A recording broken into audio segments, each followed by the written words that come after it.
ቅዱስ እግዚአብሔር በመካከላችን አንተ ተገኝ። ሀገራችን ኢትዮጵያን ሰላም አድርግልን።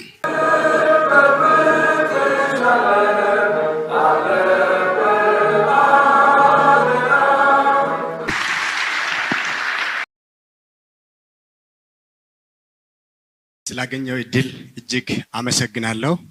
እግዚአብሔር ይስጥልን ለማለት እወዳለሁ። ኤልያስ አዱኛ እባላለሁ። የመጣሁት ከሰባተኛ ቀን አድቬንቲስት ቤተክርስቲያን ነው። እኔ አሁን በመንግስት ደረጃ በግሌ በሚያስተውለው በሚያየው በእውቀት የሚመራ እንደገናም ደግሞ ሰርቶም የሚያሳይ በስራ አንዳንድ ቅድም እንደተባሉት ከወር በኋላ ተመልሰን ቦታዎችን ለመለየት እስከሚያስቸግርን ድረስ የምናየው የሚያስደንቅ ስራ የሚያስደምም የሚሰራ በመንፈሳዊነትም ደግሞ ቤተክርስቲያንን የሚያከብር መንግስት መኖር በጣም ለኔ ትልቅ አክብሮት ነው።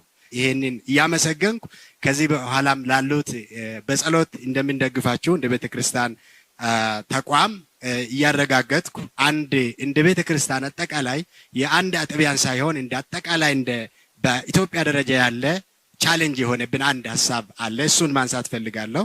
እኛ ሰባተኛ ቀን አድቬንቲስት ቤተክርስቲያን ነን።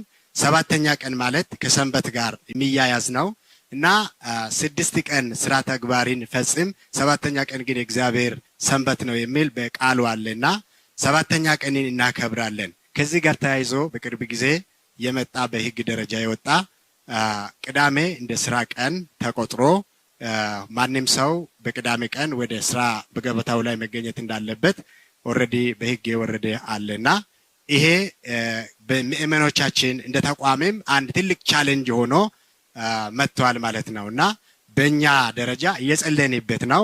በእናንተ ግን መቼስ ለሁሉም የሚያስብ አካል ስለሆነ ያሰባችሁት ነገር ሊኖር ይችላል። ነገር ግን ግልጽ ሆኖ ስላላየን አሁን ምእመኖቻችን በቅዳሜ በስራ ገበታቸው ላይ መገኘት እንዳለባቸው እየተገደዱ ወይ ደግሞ ኦሬዲ ወደዛ እየተከደ ስለሆነ እናንተ ጋር ያለው እንደ መፍትሄ ምን ተቀምጧል? በዚህ ዙሪያ ላይ አጭር የሆነ መብራሪያ ቢሰጠን የሚል ሐሳብ ለመጨመር ነው።